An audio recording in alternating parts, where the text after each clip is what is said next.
Alright, so it's been a few weeks since my last video. That's disappointing. The break started when I got sick and didn't feel up to it, but that only explains the first week. I was also binge reading Patrick Rothfuss. Yummy yum yum. Ow. Ow. That was very rude to his books. They're good books. They don't deserve that. But I finished those almost 2 weeks ago too. I think the real problem is that my polyphasic sleep fell apart. That happens sometimes. Polyphasic sleep is a routine. When you break that routine, for example when you're feeling sick and just want to sleep, sleep, sleep, you have to rebuild that routine. That's the part I'm not so good at. Also, I think my polyphasic sleep is psychologically tied to my sense of self-worth.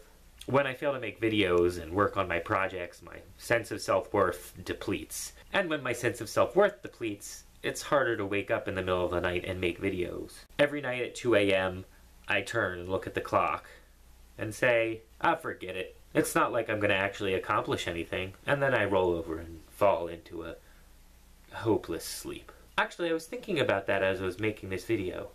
Maybe it's actually a hopeful sleep.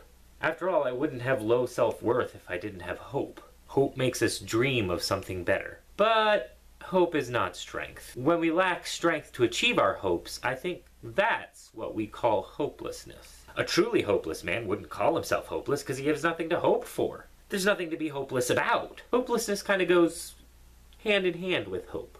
Maybe then the best way to stop angsting and start doing is to give up. I mean, if you just believe that you're a useless failure, then what's the point of fighting it? Then you can ask yourself what you want. Maybe what you want to do is talk about how you feel. Maybe what you want to do is talk about what you think. But it's not what you have to do. It's not even what you hope to do. The harder you hope, the less energy you have for doing. Maybe that's why people need to hit rock bottom, so that they can give up hope.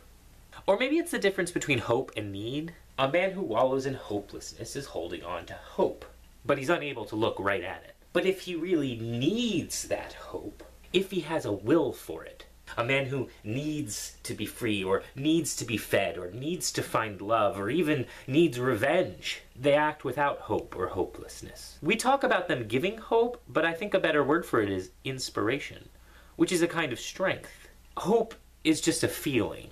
It doesn't make you strong or weak. If you are weak and have hope, we call that hopelessness. But if you are strong and have hope, we call that boldness. Most of the time I'm pretty weak. Will is not something I've ever been very good at.